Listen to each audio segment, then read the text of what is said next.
আসসালামু আলাইকুম। হায়রে মুসলমান, বিজেপি সরকারে ওয়াকফ অ্যামেন্ডমেন্ট বিল উভয় সদনে পাশ করিয়া রাষ্ট্রপতির সাইন নিয়ে আইনে পরিণত করতেছে। মুসলমানরা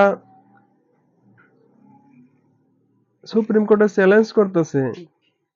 সেই মুসলমানেরই একাংশই বিজেপির পঞ্চায়েতের টিকিট এনে নাচানাচি করে।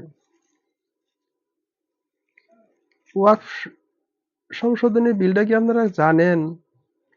কিছু জানার কি চেষ্টা করেন?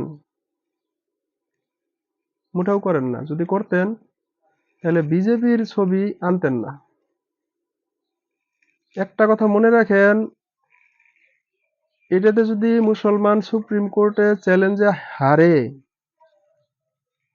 তবে আপনার বাপ দাদা পূর্বপুরুষ যত আছে শত শত বছর ধরে যে কবরস্থানগুলো চলতেছে, অনেক, আমি বলতেছি না যে সবগুলাতে, অনেক অনেক কবরস্থানে, পুরোনো হাজার বছরের পুরোনো কবরস্থানের উপরে বিভিন্ন গোষ্ঠীর বিল্ডিং ইমারত শুরু হবো।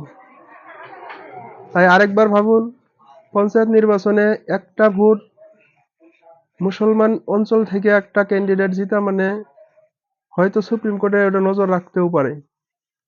সুপ্রিম কোর্টে কিসের উপরে বিচার করব? যুক্তি, জনমত।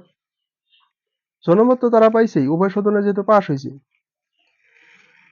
তাই সবাই একবার চিন্তা করেন। আল্লাহ সবাইকে হেফাজত করুক।